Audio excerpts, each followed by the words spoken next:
అశోక్ బాబు గారు ఒక కార్యక్రమాన్ని చేపడితే దాన్ని అడ్డుకున్నటువంటి ఈ కుటుంబ ప్రభుత్వం ఆయనను ఒక తీవ్రవాదిలాగా, ఒక దొంగలాగా, సమాజంలో ఇంతకన్నా దోపిడీ దొంగలను వదిలేసి ఆయన ఏదో పెద్ద తప్పు చేసినట్టు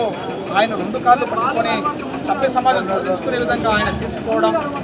అసలు అనరాని మాట అనడం, ఓ పక్క పోలీసులు కొట్టడం చూస్తూ ఉంటే ఈ రాష్ట్రంలో ప్రజాస్వామ్యంలో అసలు భారతదేశంలో అంబేద్కర్ రాజ్యాంగం నడుస్తూ ఉందా, ఆంధ్రప్రదేశ్లో లోకేష్ రాజ్యాంగం నడుస్తుందనేటువంటి విషయాన్ని మనం ఇవాళ చూస్తూ ఉన్నాం. అందుకే ఏ వేమూరు నియోజకవర్గంలో ఉన్నటువంటి ఏ బట్టిప్రోలు నుంచి కనగాల దాకా ఉన్నటువంటి ఈ 6 కిలోమీటర్ల డ్రైన్ను 5 లక్షల రూపాయలతో వాళ్ళు కానీ చేసి ఉండింటే ఇవాళ ఈ పరిస్థితి వచ్చేది కాదు. దాని ద్వారా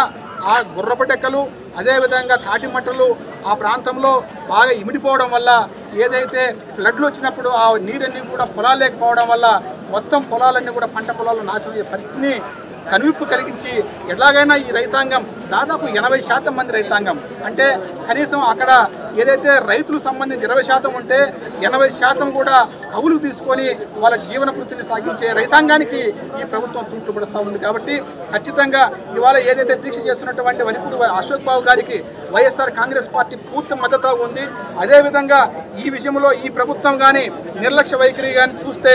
ఏదైతే ఇవాళ చంద్రబాబు నాయుడు గారు నిన్న ప్రకాశం జిల్లాలో ఏదో సుఖీభావ్ అనేటువంటి అన్నదాత సుఖీభావ్ అనేటువంటి కార్యక్రమంలో పాల్గొని వెనకాలేమో పచ్చని తోరణాలతో పచ్చని పొలాలలో ఆయనేమో పచ్చ కండువా వేసుకొని పచ్చని మాటలు చెప్పి రైతులను మోసం చేసే కార్యక్రమం చేస్తూ ఉన్నాడు.